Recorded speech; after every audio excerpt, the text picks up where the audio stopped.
Welcome to the Growth Minded Accountant podcast, where our experts will share best practices on running your firm in the digital age. This podcast is brought to you by CountingWorks Pro. Let's get started. Welcome back to another episode of the Growth Minded Accountant podcast. My name is Lee Reams. I'm the founder and CEO of CountingWorks and your host. Today, we're going to do something a little different than our usual episodes. Don't get too upset. I am the only person who's going to be presenting, just me. And since it's the end of the year, I wanted to do one final episode. I know in the last episode I said I was done for the year, but I wanted to step back and talk honestly about where I think the industry is going, what's happening next year and in the future. So not just repeating headlines, fear mongering, what the experts are saying at CNBC, but I want to actually see what we're experiencing on the ground. So if you've been paying attention, there's no shortage of predictions right now. AI is replacing accountants. Tax prep is dead, right? If you don't adopt everything right now, you're already behind. And look, some of this is very true, but a lot of this I would say is somewhat incomplete. So I found very interesting. I wrote in October, and I actually just pulled this up, October of 2016, an article titled, "Will Artificial Intelligence and Cloud Accounting Replace the Accountants of Tomorrow?" Uh, and I'm not saying I was right on everything, but I cannot believe if you read this article, and I'll include it in the description here. I'm not a fortune teller, but a lot of this played out pretty closely to what I thought. And it's just because of experience and kind of seeing, hype cycles and what happens. But I thought there was an excerpt that I'm going to read that I thought was interesting, and I'm going to lead into my discussion today. So I'm going to have a bunch of different kind of predictions, things you can debate, things you can embrace, or you can, say no way. But let's just get into this. So in 2016, I wrote that consider the important role that the accountant of tomorrow will play, just by being willing to embrace cloud accounting and value pricing with open arms. In this not too distant future, businesses will be able to afford powerful CFO advice without the cost of a full-time employee. All of those menial, time-consuming tasks that used to eat up hours of a day will be gone. A victim or virtue, depending on your perspective, of the automation process. So this doesn't eliminate the need for accountants, but rather empowers them. It frees up time in their day to work with clients in a more effective way. And I can't tell you how much that resonates today. I could probably just repeat and republish the article and it would actually almost be completely accurate. But the reality is advisory, the big theme that we're going to talk about, AI, moving accountants from menial tasks to real value added things are really important. So what we're going to do here is we're going to talk about not hype, not fear. I'm not here I actually am really bullish on our profession, but patterns, okay? Specifically what I believe will happen starting in 2026. AI will be the standard. It's already there. Where the tools we're developing, the tools that I use every day, I think are, it's going to be like second nature, right? But the relationships will be the thing that decides which firms actually win. So think about this. If technology becomes and knowledge becomes so much commoditized, meaning almost anyone can access it, it's going to be your mode is really your client relationships. Do they trust you? Do you have years of experience? Do you know them inside and out? That is going to be the big deal. So I broke this into segments, so we're going to go through them. Segment one is what I call the AI misread. So this is the first thing I want to talk about because I think it's very important. In 2026, not using AI will be a problem. Oh, surprise, surprise, right? You've been hearing that. But using AI won't be impressive, okay? That's the part I think the media gets wrong. Everyone is framing this as AI versus humans or AI versus firms. And I don't believe that's actually the way this will play out in professional services. I think what actually will happen is AI becomes what I'll call table stakes. Everyone gets access to similar tools, right? If you're not penny pinching, you're actually using these tools that are saving you huge amounts of labor. Everyone starts automating, okay? Everyone starts sounding smart. Knowledge, raw expertise starts to become cheap, okay? And when that happens, the value starts shifting. So clients will assume you have the right answers, okay? They'll assume your software is competent. They'll assume your workflows are modern. They're used to an Apple, kind of experience. But they won't assume is that you understand them. And that's the gap that matters. And I think that's where I'm getting about this relationship and the mode side. So, when knowledge gets cheap, trust gets expensive, okay? And what do I mean by that? So every time technology makes something easier, something else becomes more valuable. So when tax software got better, planning started to matter more, right? When filing became digital, experience mattered more. When answers became instant, trust mattered more. So AI is accelerating the same shift. So in 2026, clients won't be impressed that you can produce a return quickly. Okay, that's going to be expected, right? They'll be impressed that you understand their business, their goals, and their trade-offs, right? Now you're starting to dig much deeper into the numbers versus just doing a historical compliance review. You're actually starting to proactively start recommending things, right? So this is where relationships stop being a soft skill and they start being a competitive advantage. And I think this is the big thing in a lot of firms who are still stuck in that cookie cutter world, commodity world. I don't position my firm. I don't position myself in a niche. I don't have my own copy that's different from anyone else. I just look like every other CPA or enrolled agent, right? So this is where relationships stop being a soft skill and start being a hard competitive advantage. So the firms that win won't feel like vendors, okay? They're going to feel like partners. And I think that resonates with most of you with your relationships with your current client base. A lot of them consider you friends. They trust you intimately, right? They'll, the pros that are going to be successful, think about that. They're going to communicate year round. They'll anticipate questions because they're using AI that's analyzing the data of their clients and being able to proactively say, hey, you should be doing X based on these trends, okay? They'll proactively guide clients instead of reacting once a year. So that's not old school. That's the future. I think that's the now. So what will happen here is advisory starts moving down market. I've been talking about this a lot with different blog content that I've done. We've talked about this in the Growth Minded Accountant, but there's another myth that needs to die. And I think that advisory is only for high net worth clients or sophisticated businesses. I disagree specifically with the complexity of the tax code, but just think about all the life events that everyone goes through. Instead of just looking at your business as a one time a year consultation, think about this as a lifetime relationship. How can I enable my clients to understand what the time value of money is? How I can teach them to save for clients or college educations, right? How can I get them to understand if I start investing when my child is born and getting grandparents, we can build a significant nest egg. If Social Security is gone, it doesn't matter, right? So that advisory um, is used to be what I would say was the delivery of that was expensive. Okay. But I don't think that is true anymore. So that's why I said, people think, oh, I only could do it with high end businesses. I only could do it with my high net worth individuals. But with technology and I don't think that is true. So the AI lowers the cost of delivery of these type of advisory services. So an automation increases the leverage. I mean, I can work with more clients because I'm freeing up my time on onboarding, tracking documents, right? So AI lowers the cost of delivery.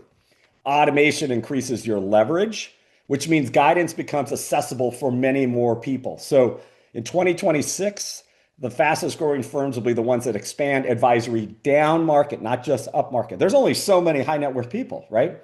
And you hear that all the time where people are pushing advisory, CFO advisory, and you charge $2,000, $3,000 a month. There's only so many clients that fit that need.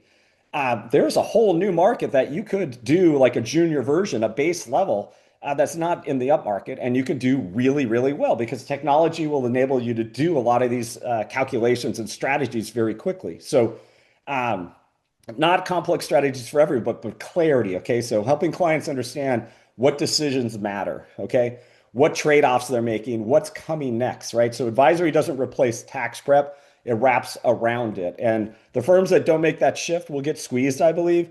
They'll get squeezed on price, they'll get squeezed on experience, and eventually on relevance. And I think the beauty of the new opportunities is almost anyone can stand up a really elegant looking firm very quickly nowadays and actually start getting referrals from ChatGPT and other tools, social media, without having to work 20, 30 years. And what happens too is some of these firms that are 20, 30 years old, their clients are all set in the hourly billing rates, right? Or they're used to paying X dollars. So anyone who starts trying to move the needle with them actually has a harder time than someone that's new, that's just trying to, reinvent how tax and accounting services and advisory is delivered. So definitely something to think about. Segment 4 here is AI doesn't replace you, it frees you up.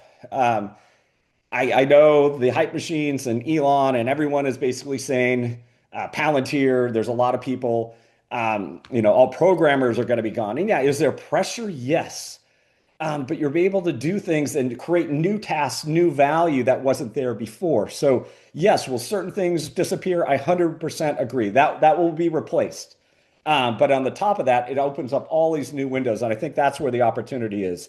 So this is where I think the hype goes too far. In the near term, AI won't be the best at fully automated decision making. I say a rule 95% accurate in accounting is still 100% wrong. Running firms without humans, I don't believe it. Even you'll need assurance that a bot that's running stuff is accurate as well, right?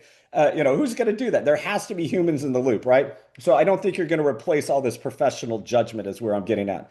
So AI will be incredible in freeing up your time and your staff's time. So tasks like onboarding, data organization, OCR scraping of data, financial statements, tax returns, whatever.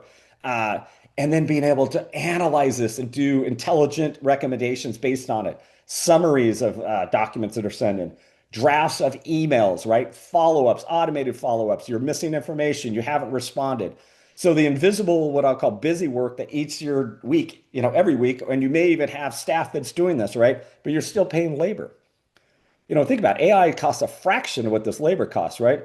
So the firms that win will be the firms that reinvest that time wisely, not into more volume, but in better client relationships. Okay. And that's how AI turns you into a superhuman, not by replacing you, but by removing friction, which leads into kind of the big fish and what's happening in the tech world, I would say. I'm going to talk specifically about Intuit, but there's all kinds of pressure. There's new competitors coming in, platform pressure, I'll call it apps. You got private equity. Private equity learned a lesson last year, right? They learned, oh, we're rolling up and we're taking all the relationships out of it. We're going to automate it. We're going to make this a machine. And then they realized, whoa, staff leaves, clients leave. They don't feel valued anymore. They don't feel recognized anymore. I think that's a big deal. And that goes back to my whole moat item about your client relationships, right? So let's talk about Intuit because I think that's where your pressure will show up first. And that's with the AI technology. They just did a $100 million deal with OpenAI. If you're checking how QuickBooks is working and reconciling and bringing in like Plaid, bringing in accounts where accountants used to do a lot of this reconciliation, I think QuickBooks isn't just evolving visually, it's changing who does the work. Okay. So reconciliation is increasingly automated. Bank feeds are real time. Plaid style connections organize data automatically. Rules learn faster than staff. And this isn't Intuit replacing accountants outright, but it's more subtle. Okay. So they're absorbing the work that you used to justify your hours and your headcount into the platform itself, right? So, which means that if your value is data entry, cleanup work, historical reporting, I think you're going to be 100% exposed. Okay. So if your value is interpretation, advisory, right? Planning and trust, you're protected. So software can reconcile transactions. It can't sit across the table and say, hey, this is what this means for your life. And this is where the really human side of how I think the profession is going. So definitely something to think about. And even when you choose your vendors, be careful out there, right? I think there's another issue that I don't feel most absorb. Those on the hype machine, they're raising money. There's a reason Elon's out there telling people or NVIDIA or whoever, they need data centers built. They need to use water, right? They need electricity. Power rates are going up, but they're selling something, okay? But I do believe, just like anything, this is a monumental shift in the way the world will work. We all agree, or I at least agree. Maybe not all of you agree, but I think it's going to move slower than people think. And this might be contrarian to, the influencers and the CNBC experts, but despite all this noise, I actually think adoption will be slower than headlines suggest. I see this personally in the tax and accounting space. It's taken us years to get pros to start trusting just even basic AI tools. And it's not because AI isn't powerful, but change takes time. Okay. So a lot of firms still haven't touched it. I know there's companies that won't touch it at all. Big, huge, publicly traded companies. They're like, I don't know what to do with this. I think they're going to get, circles around them. But a lot of professionals also don't understand it yet. They don't trust it. A lot of clients don't demand it yet, right? But once they see it and experience it, game over, okay? So there's a lag between awareness and action. And that lag, I believe, is the opportunity. So the firms that start now without panic, with a plan that quietly build in their infrastructure, their systems, their platforms, that quietly will compound, not overnight, but sustainable over time. So I think that is the biggest thing people need to consider. It's not where you have to change everything you're doing right now. Compliance is not going to disappear in the next 3 months, but you're going to start seeing the differences. You're going to see differences in the way clients refer you, how people ask questions to ChatGPT first. If you're not communicating ongoing with your clients, and my greatest thing that I always hear is, I don't need a market. I'm so busy. Well, most likely you have a really bad, client profile segments that you have clients all over the place. You're just doing a lot of busy work. You didn't think about how to grow your firm sustainably. Those things will change, and you're going to start seeing winners and losers. And we're seeing it already. We're seeing firms that are retiring because they can't handle the technology. We're seeing firms that are dying and not getting enough work. And then at the same time, I have firms that are saying, "Oh, I just walked away from $34,000 of client work because they didn't fit my profile." Okay, so that's the real divide that you're going to see in 2026. So it's not AI versus non-AI.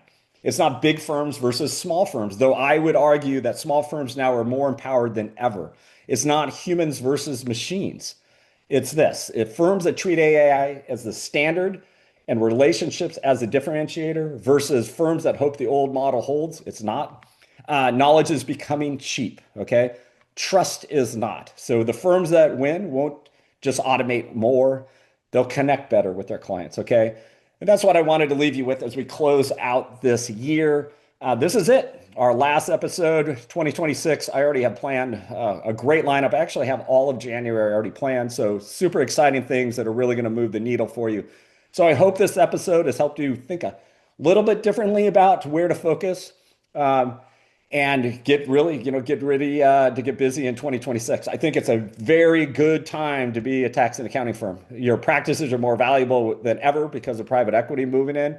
AI is going to make you be superhuman. You're now able to move into advisory, much more lucrative versus, your window is no longer closed in the amount of money you can make. You're not stuck now with my hourly rate. And if you do the practice mix correctly, I think you're going to be really successful. So thank you for listening and hope to see you in 2026. Again, thank you.